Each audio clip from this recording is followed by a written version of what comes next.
That can't be right. Oh, but what if they're real after all? No, that can't be. But what if there's a chance?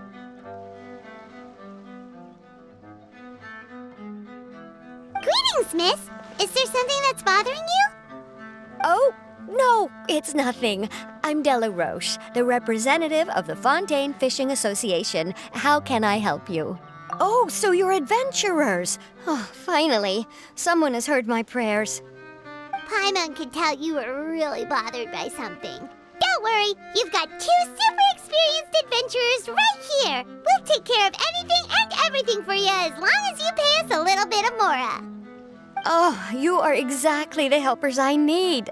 See, the problem is that the fish around a fishing spot at Araneus have just all up and vanished recently.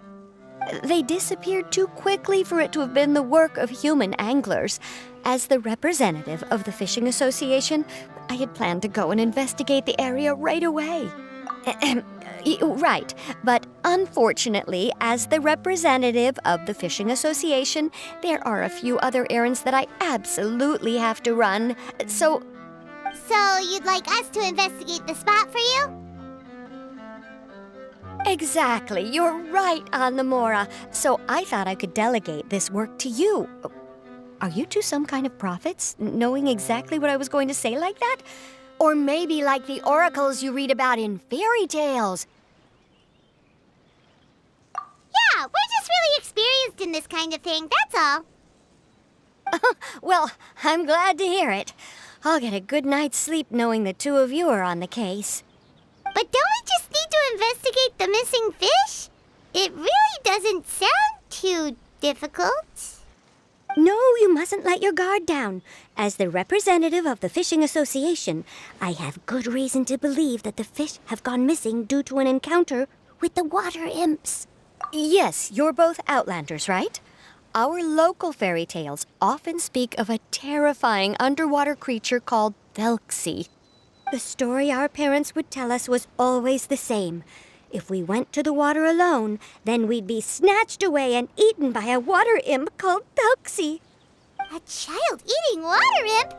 Did they tell you what it looked like? My father would always describe it as a beautiful, multicolored snake woman, while my mother said it had a handsome face. It's really strange, though, because you'd also hear other people describe it as just a chubby penguin with a deceptive appearance. Even though the tales vary regarding its appearance, everyone agrees that it's really dangerous. It lives in an underwater cave surrounded by pallid bones and uses its sensitive nose to track down lonely children who've lost their way. And once it finds a child, it uses its alluring singing voice to lure them into the water before swallowing them all. Pretty terrifying, isn't it? Sounds kinda scary. But isn't that pretty normal for a fairy tale? After all, those kinds of stories are usually made up to help keep children away from danger. But what if the fairy tale was inspired by a real-life tale, just like how a water vein always has a source? Well, I wouldn't call it evidence per se, but I've heard some rumors lately. They say that someone recently saw a child walk into the water as if he was possessed by something. Doesn't that sound just like he was responding to the call of a water imp? So you mean someone really got eaten by a water imp? It's all hearsay, so it's hard to confirm. But still, they all say this happened on Araneus. That's no laughing matter if you ask me. Both the Opera House and the Fountain of Lucine were built there, and the sources of many water veins can be traced to the island as well. Combine that with the mysterious mist, the huge tree with expansive underground roots, and the rumor that the fish-eps on the island can understand human language. Is it really so shocking that an island so shrouded in mystery could harbor a terrifying water imp as well? Why does Paimon feel like you're pulling our leg? You're just piling on the rumors now. Still, if someone's really been hurt, then we can't just ignore the situation, right, Traveler? Oh, marvelous. Then I'll just mark the stretch of water on your map. Don't forget that no matter what, safety always comes first.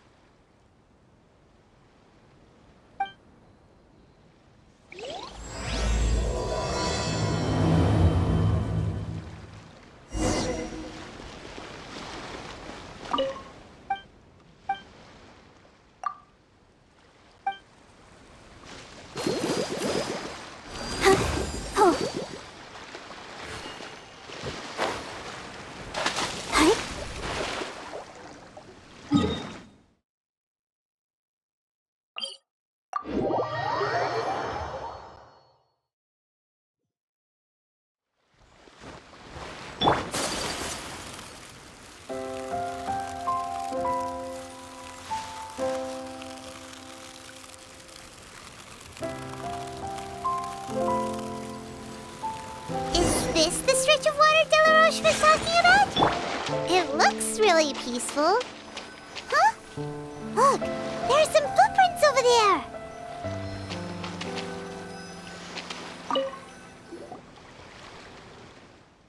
These look pretty fresh. Did the water imp get someone again? Let's look around and see if we can find anything else.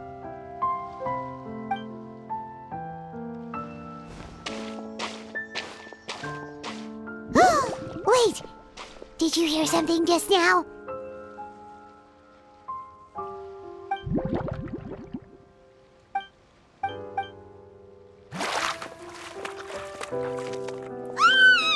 Paimon?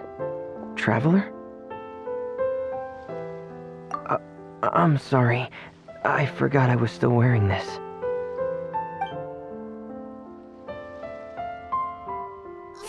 Freminet! Paimon, are you okay? Paimon nearly mistook you for a water imp. Thank goodness it was just you wearing your helmet. Huh? A water imp? Thelxie, you say? How surprising. Huh? You know that name too? Or do you know someone else is trying to investigate the water imp? No, I think our situations are probably unrelated. Sure, if that. I know the name because of one of my employers. She noticed the clockwork penguins I brought to the workshop and contacted me through the shop's owner. She has commissioned me to make a special toy. Following her request, I've named the toy Thelxie. Huh? But isn't it a little creepy to name a toy after a water imp? Wait, hold on! Freminet, you never take commissions from other people! Yeah, but, she made a special request. But out of respect for her privacy, I can't really talk about it. It's alright though. She'll be coming over to check on my progress shortly, and I'll just tell her that you're two of my trustworthy companions. Hearing that, she might be willing to share some information, and you'll be able to continue with your investigation. Huh. Even though you seem a little cold and reserved sometimes, you're still really considerate. Our target isn't necessarily the water imp, though. We're primarily here to investigate the disappearance of the fish. The fish?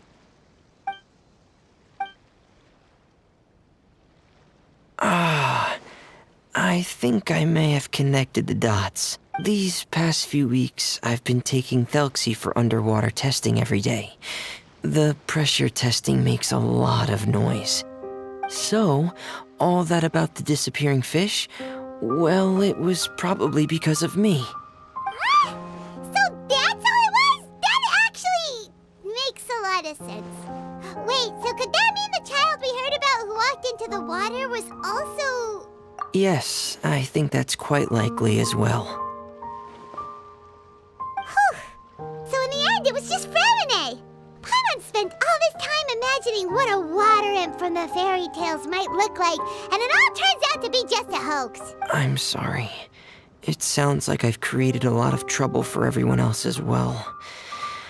I'll try to finish this commission as soon as possible. Once I'm done, the fish should come back. Thanks for offering, but I can't trouble you any more than I already have. Hey, it's no trouble at all. Didn't you just call us your trustworthy companions? Companions are all about helping each other, you know? But don't you need to report back to your commissioner? Nope, that's not how it works. See, Paimon's got these commissioner types all figured out, even though we were just tasked with finding out why the fish had gone missing. If we tell them now that it was all just a misunderstanding, you can bet they'd just immediately hand us another commission to help them get the fish back. Exactly! So if we can help you finish up your work and get the fish back, that would save us an extra trip! Is that what you'd like to do as well? Huh. Alright, I'll trust your judgment. Please follow me. I've made a makeshift camp over there.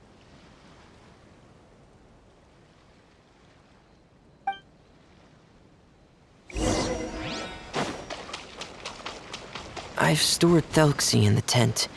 He can respond to some simple verbal commands. You can try calling his name and see if he'll come over. Whoa, sounds pretty advanced. Let Paimon give it a try. Hey, Thelxie, are you there?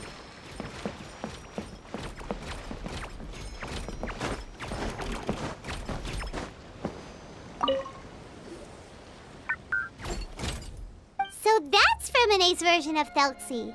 It's also penguin-shaped, just like Pear. Yep. Had Thelxie lived in Penguin Town, he'd probably have become great friends with Pear. It's not really anywhere famous or important. Don't worry about it. Hey, Thelxie, nice to meet you. Do you know how to say hello?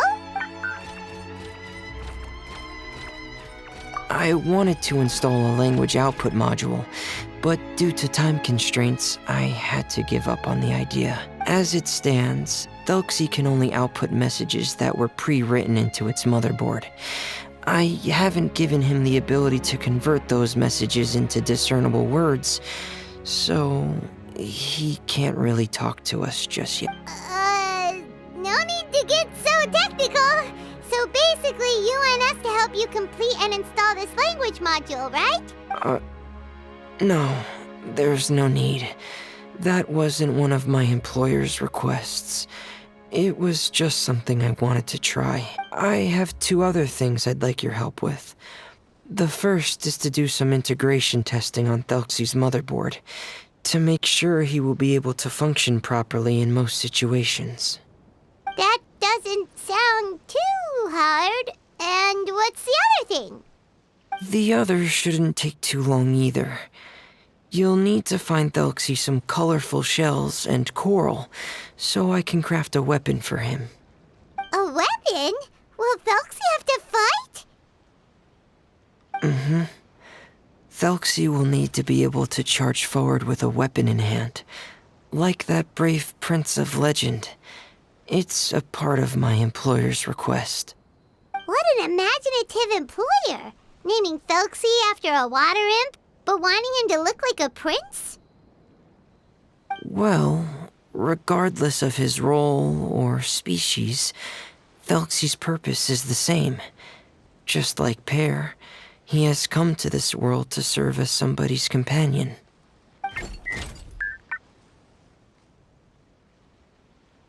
Whoa, Thelxie just said something again! Could he understand what we were just talking about?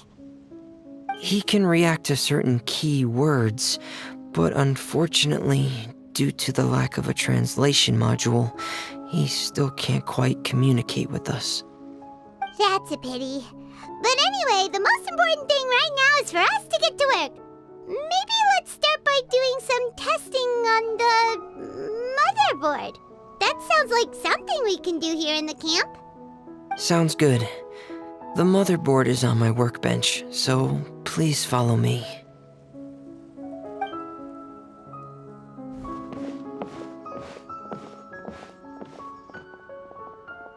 Ah, here we go. I have this testing manual, so feel free to reference it if you get stuck. Want to give it a try? It's okay if you don't succeed immediately. I've got a lot of backup boards just in case. Okay, knowing you, I'm sure you'll be able to figure it out.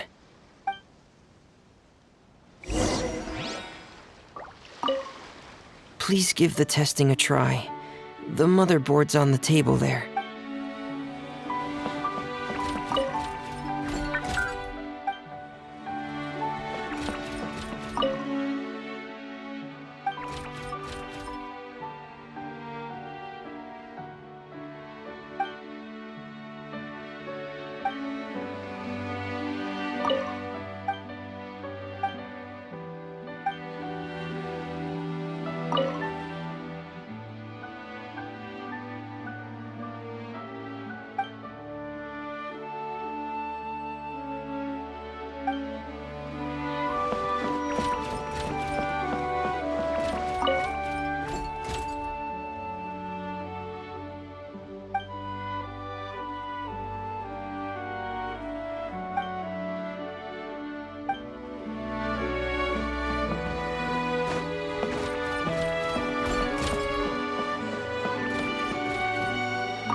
you're doing well.